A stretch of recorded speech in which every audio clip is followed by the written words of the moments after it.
J'élève ta parole ce matin, Seigneur.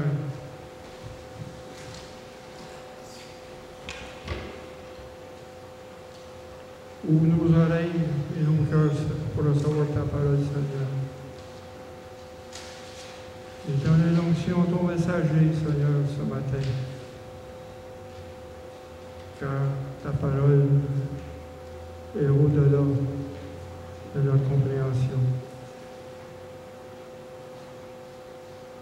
Viens ce matin dans nos cœurs porter cette semence. Au nom de Jésus. Amen.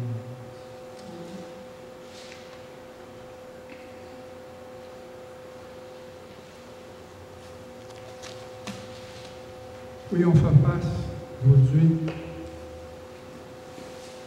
On continue notre série sur le combat, comme Paul a dit. J'ai fait le bon combat. J'ai gardé la foi et j'ai fini la course.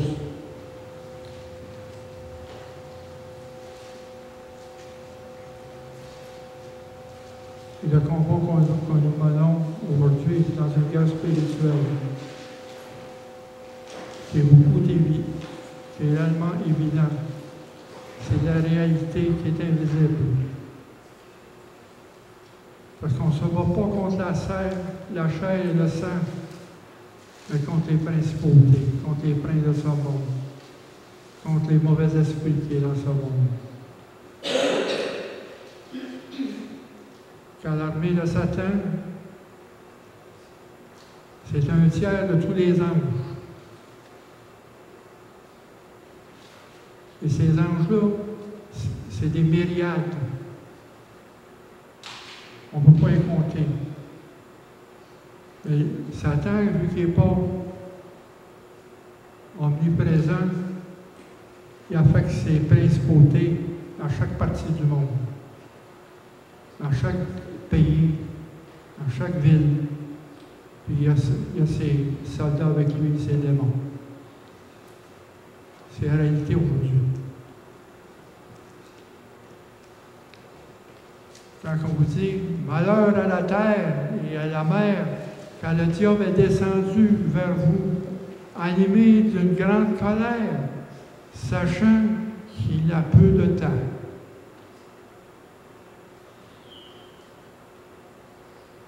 On est aujourd'hui dans un monde de la fin, et c'est encore plus évident. Satan, il sait qu'il est condamné.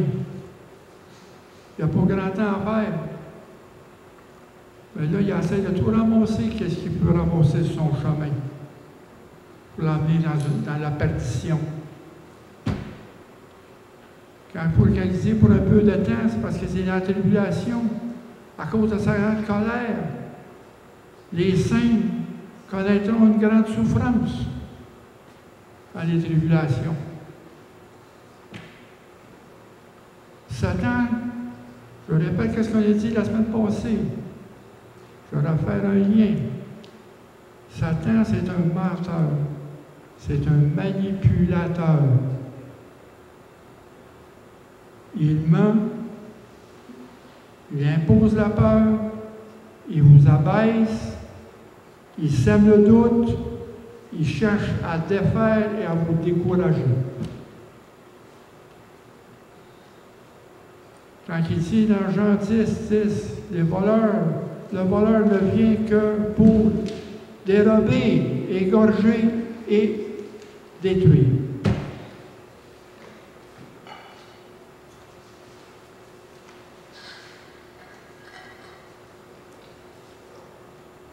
Satan est là pour enlever la bonne semence qui est en vous. Il est là pour trouver la parole en mettant un doute avec vos soucis dans la vie. Parce qu'on ne fait pas confiance en Dieu. Le combat appartient à Dieu. The battle belongs to the Lord. We sing glory and honor to the Lord. La puissance est en vous, parce que vous avez le Saint-Esprit. Il faut prier pour cette puissance. détruit à cause du stress qu'il met sur vous, par le découragement.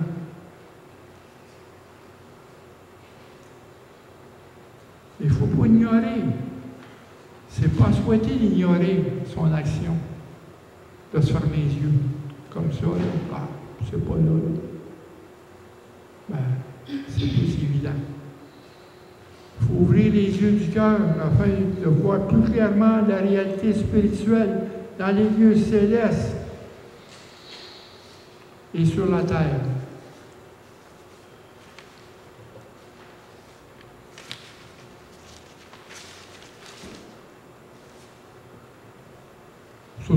Parce que son contrôle devient de plus en plus faible et sa capacité pour une résistance victorieuse disparaît de plus en plus. Deux questions. Quels sont les signes qui démontrent l'accroissement du mal sur la terre aujourd'hui? Quels sont les signes?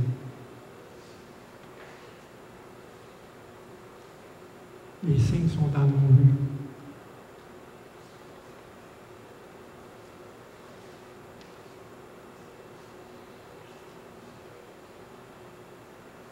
Après ça, est-ce que vous expérimentez personnellement une opposition directe de Satan sur votre propre vie? Deux questions. L'enfer est à l'œuvre sur la terre, puis est à l'œuvre contre vous, contre nous. Une attaque vicieuse, des souffrances, des bains de sang, des guerres, des pensées ruinées, des valeurs perverses, des attitudes empoisonnées.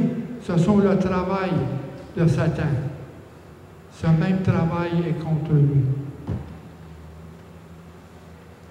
L'autorité de Satan sur nous est brisée par l'entrée de Christ dans nos vies. Il n'y a plus de pouvoir. Il est encore plus furieux parce qu'on commence à se transformer. Et de plus en plus on avance, de plus en plus on va être furieux, de plus en plus les attaques.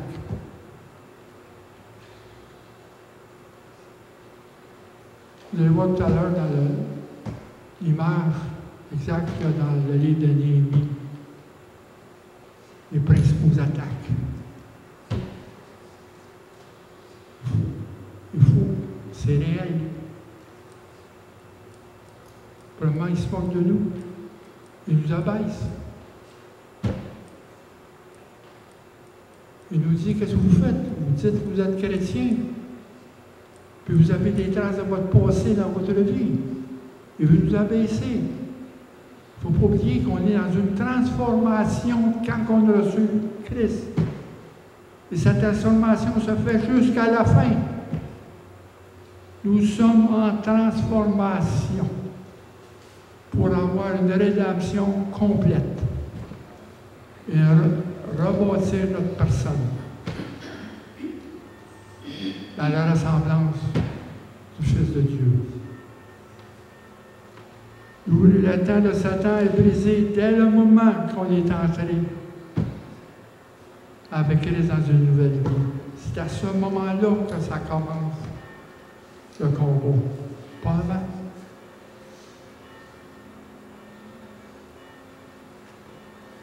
Il cherche à détruire cette relation en ce moment. Par le discernement du Saint-Esprit, nous faut reconnaître sa stratégie et apprendre à lui résister. Par le Saint-Esprit qui est en nous. Dans la transformation que le Saint-Esprit fait dans nos vies, Satan devient de plus en plus furieux. L'intensité de ses œuvres se fait voir dans le monde aujourd'hui. Parce que le péché s'amplifie de plus en plus. et la colère de Satan devient de plus en plus évidente. Si on regarde les crimes, les violences, les suicides, on voit ça dans les nouvelles, on voit ça dans nos rues. Et toutes ces choses-là, ça laisse des marques sur nous.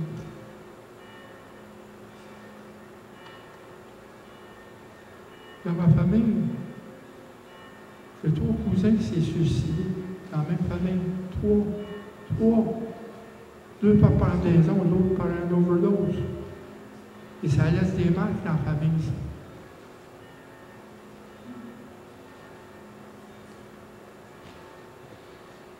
Je vous dis. Mais celui qui est en nous est plus grand que celui qui est dans le monde.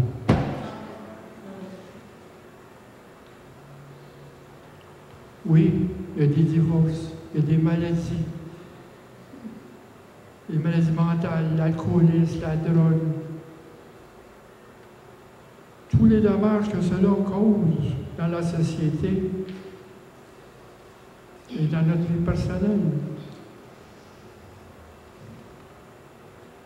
L'enfer est à l'œuvre. L'enfer est là.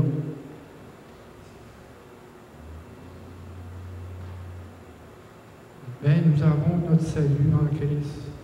Nous expérimentons la pleine délivrance et la joie et la paix dans le repos du Seigneur. Jésus est notre paix dans ce monde. La paix, il dit, je ne vous donne pas la paix. Comme le monde donne, vous allez troubler dans le monde. Vous allez avoir des tribulations. Mais on donne une paix.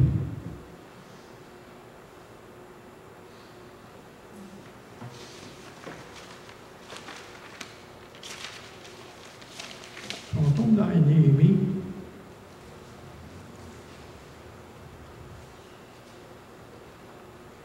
au chapitre 2, versets 19 et 20.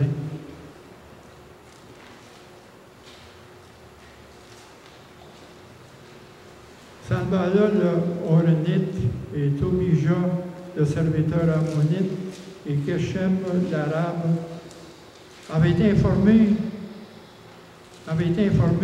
et se moquèrent de nous et nous méprisèrent. Ils dirent, que faites-vous? Vous révoltez contre le roi. Je leur dis cette réponse. Le Dieu des cieux nous donnera le succès. Nous, ses serviteurs, nous l'œuvrons et nous bâtissons. Mais vous n'avez ni part, ni droit, ni souvenir sur Jérusalem. Pour résumer, Néhémie a été nommé par le roi pour être gouverneur dans le pays de Juda pendant 12 ans. Il avait le mandat de relever les murailles de Jérusalem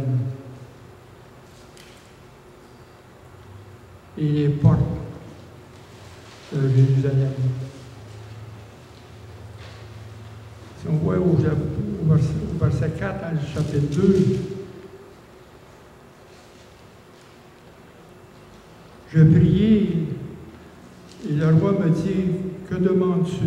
Je priai le Dieu des cieux et je répondis au roi, si le roi le trouve bon, ton serviteur lui est agréable, envoie-moi en Juda vers la ville des sépulcres de mon père pour que je rebâtisse. Il y avait un projet. Il voulait relever les murailles de Jérusalem.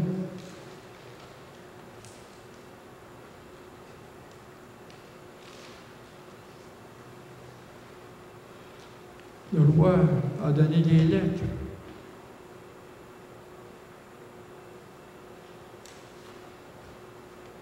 Parce qu'il était dans les bonnes mains de Dieu. Il dit que les bonnes mains de Dieu étaient sur moi.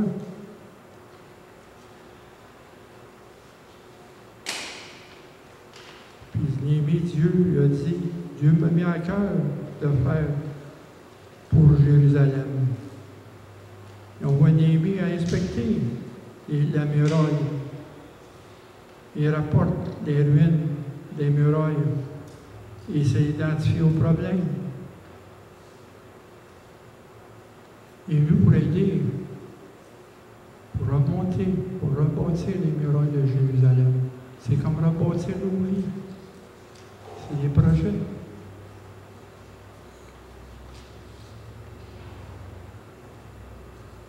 Et Néhémie, quand il est arrivé là, il a dit, vous n'avez pas un problème.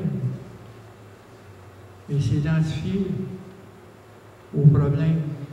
Il a dit, vous voyez, le malheur était... Vous voyez le malheur dans lequel nous sommes.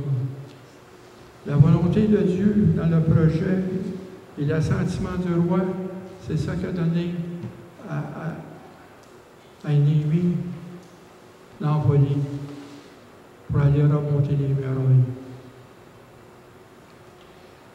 C'est ce que Dieu fait dans nos vies.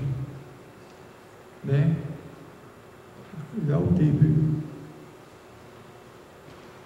Sanballat, qu'est-ce qu'il dit ici? Que faites-vous? Vous révoltez contre le roi. Déjà, il se moque. Il se moque de nous. C'est la réflexion de Satan sur nous. C'est l'opposition. On voit l'opposition de Sanballat contre le projet, c'est exactement ce que Satan fait. Les moqueries, les mépris et le portrait de la méthode de l'opposition satanique. Elle soulève juste au moment où vous commencez à avoir une espérance que Dieu vous donne sur le cœur.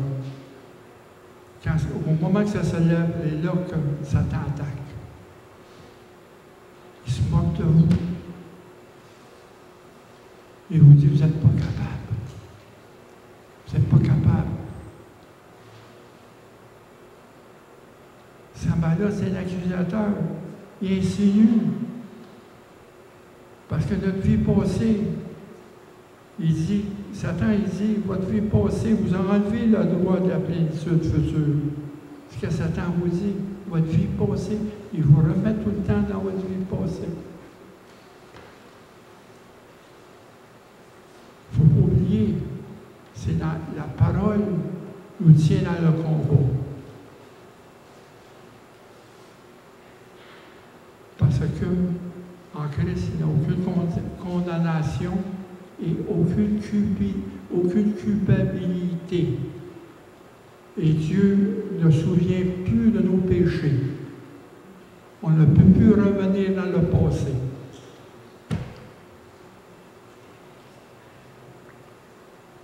Et à ça, il dit, vous êtes rébellés contre les standards de la sainteté de Dieu. Et vous pensez recevoir ses bénédictions. Et vous dit carrément, vous rêvez.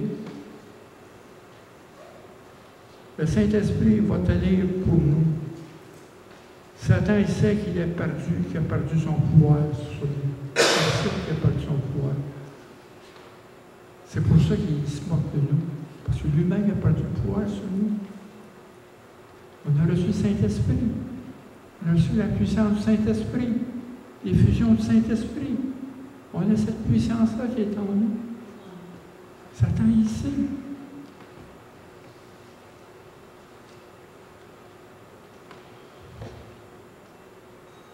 Dans Romains 8, 31, il dit, si Dieu est pour nous, qui sera contre nous?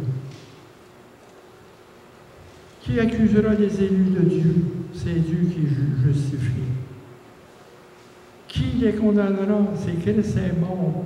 Bien plus, il est ressuscité, il est à droite de Dieu. Qui nous condamnera? Qui va nous justifier? Ce Dieu.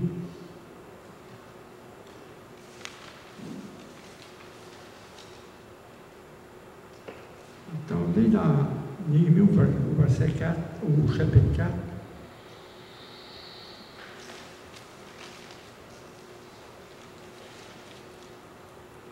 verset 1.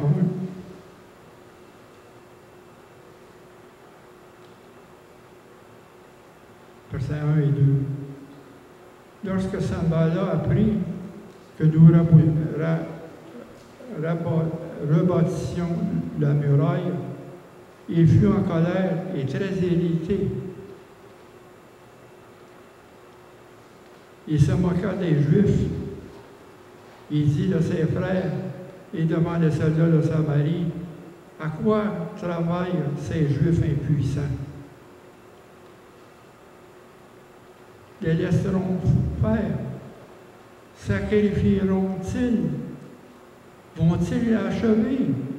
Redonneront-ils vie à des pierres ensevelies sous ces monceaux de poussière et consommées par le feu? Puis Tobijah dit au verset 3, l'Ammonite est à côté de lui, il dit, qu'il bâtisse seulement, si on honore ses lances, il renversera leur muraille de pierre. Et dans l'hébreu, renard veut dire chacal. C'est un chacal.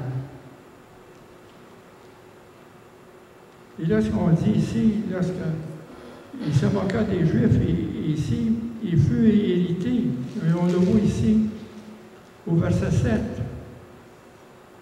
Mais Sanballat, Tobijah, les Arabes, les Ammonites, les Astoniens furent très irrités en apprenant que la réparation des murs avançait. C'est la même chose dans notre progression, dans notre transformation. Et que les brèches commencent à se fermer.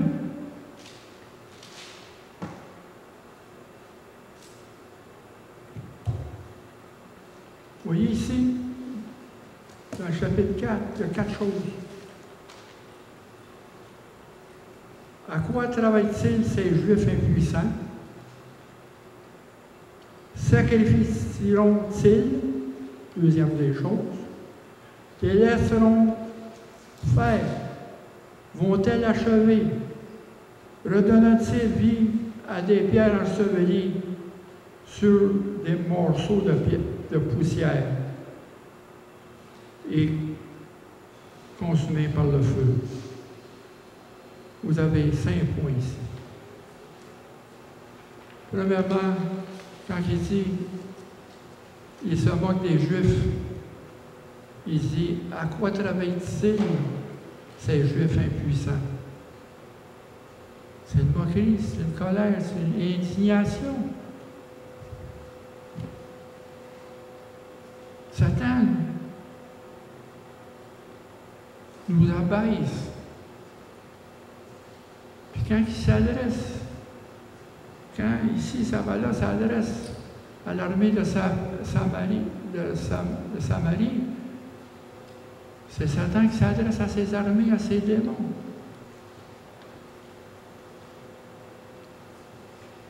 C'est une méthode, on voit la méthode pour attaquer et enlever l'espérance.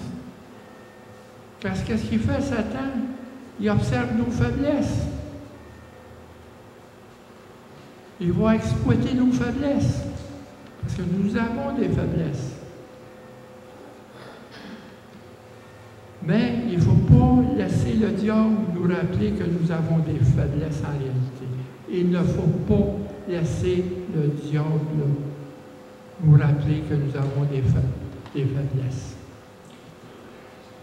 Il faut dire à Satan, je suis peut-être faible en moi-même, mais je ne suis pas seul. Car dans 1 Jean, dans la première épître de Jean, chapitre 4, verset 4, il dit, qui est en vous est plus grand que celui qui est dans le monde. Celui qui est en vous, en chacun de nous. Christ qui est en nous. C'est par la puissance de son sang que nous avons la victoire sur le péché et sur Satan.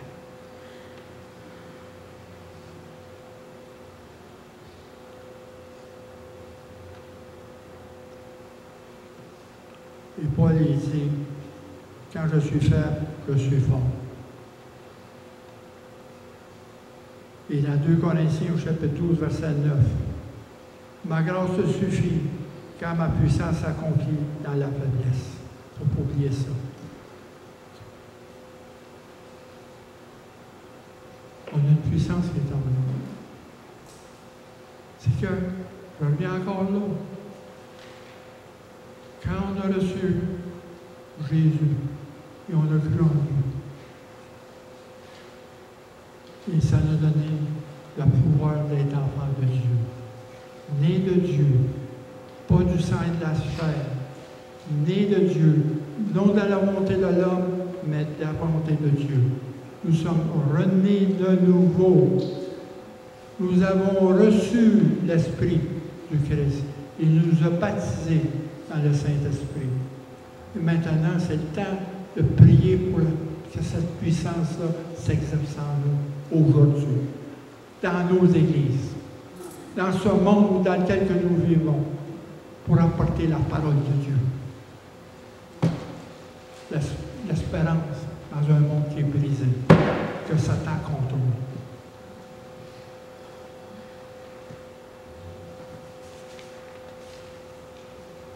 Après ça, ici, deuxième point, laisserons-nous faire? Est-ce qu'ils vont se fortifier eux-mêmes? Il soulève la question sur la motivation en ce moment de Néhémie de rebâtir la muraille. C'est la même chose. Pourquoi qu'on veut relever nos débris?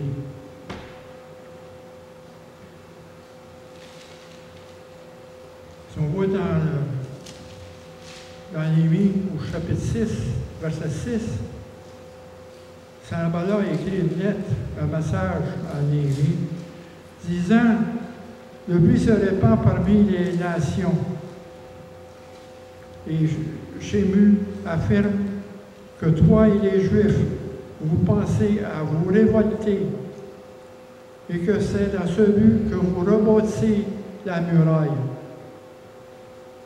Tu vas, dit-on, devenir le roi. Tu n'as pas établi des prophètes pour te proclamer à Jérusalem roi de Juda. Et maintenant, ces choses arriveront à la connaissance du roi. Viens donc et consolons ensemble. Il met une motivation. Parce que le temple était bâti. Et le peuple n'était pas protégé pour aller au temple. Il n'y avait pas de mur. Et ces murailles-là donnaient une protection au peuple. C'est la même chose ici. C'est que là, Satan perd son contrôle. Il veut nous intimider, il veut donner une raison dans notre vie pour nous rebâtir, pour refaire notre vie en Christ, une vie nouvelle. Satan, il se montre noble. Il nous dit, faites attention. Ne voyez-vous pas que votre raison, pour essayer de rebâtir votre vie, vous essayez de trouver votre indépendance. Vous allez perdre votre humilité. Quand vous aurez tout remis en place, toutes ces choses, savez-vous ce que vous allez, qu'est-ce qui va vous arriver? Vous allez arrêter de faire confiance à Dieu.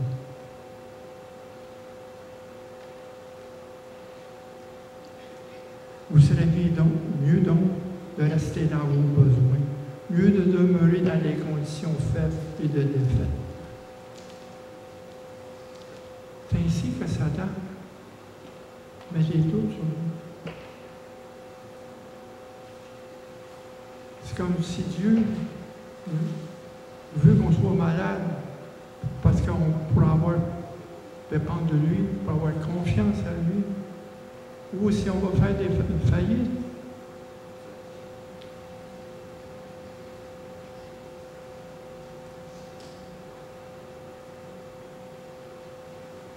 Dieu veut ou veut malade parce que vous allez avoir plus confiance en lui. Si vous n'êtes pas bien, il veut que vous aviez des difficultés financières, ça vous porte et dépendant. Ben, c'est tous les raisonnements que Satan et ses démons apportent dans nos vies. Tu sais, il y a quelqu'un qui parle à l'église. Il y a tout le temps les murmures.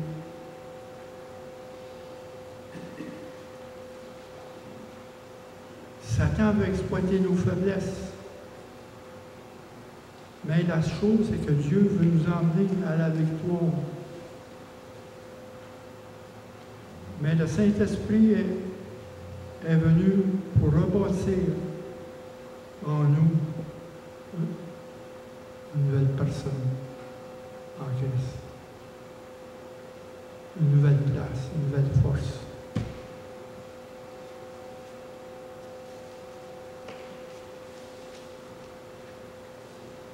Sambala, quand il dit dans ses commentaires, ils veulent se fortifier pour se rebeller,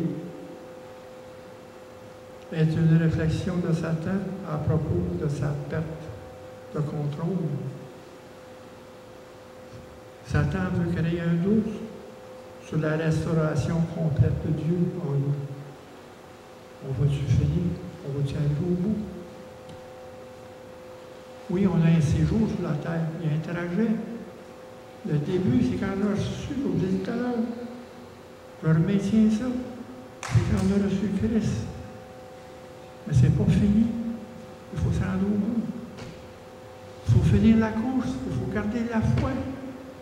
Il faut faire le bon combat. Le combat contre le péché, contre notre propre chair et contre Satan et l'influence du monde. Et après ça, plus tard, c'est contre les faux prophètes qui amènent un faux évangile.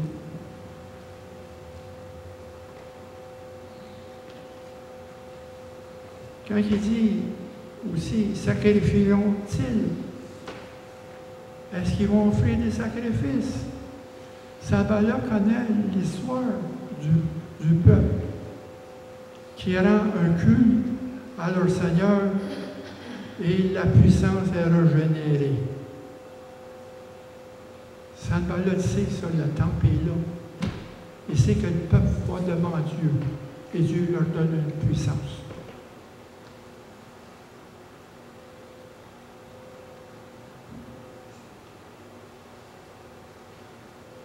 Mais il dit, il sait que le temple est rebâti et fonctionne, mais il regarde leur marche et leur témoignage. En autant que les murailles est en ruine, la liberté du peuple de se rendre au temple est insécure.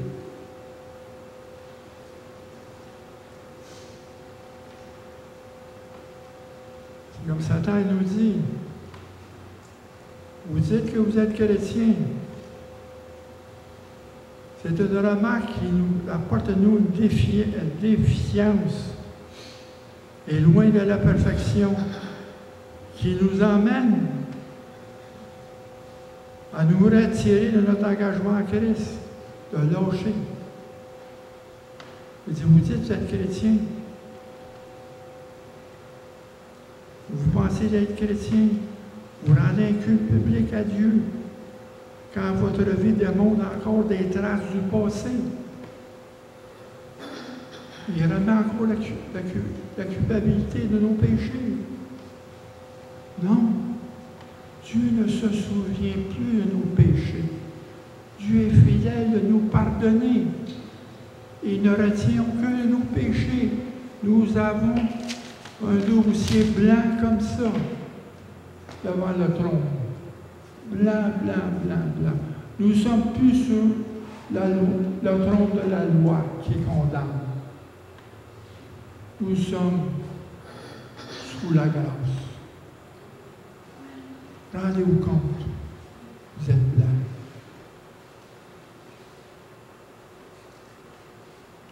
Il faut marcher à la repentance. C'est le lieu, c'est le chemin le plus sécure. La repentance. Se repent de nos péchés. Parce que nous ne sommes pas sans péché. Le péché habite en nous. Tant qu'on se dans ce corps mortel et corrompu, nous ne sommes pas sans péché. Mais Dieu est fidèle de nous pardonner. Il ne retient aucun de nos péchés. Il n'y a aucun souvenir de nos péchés. Vous êtes là. Vous êtes prêts à faire face à Dieu.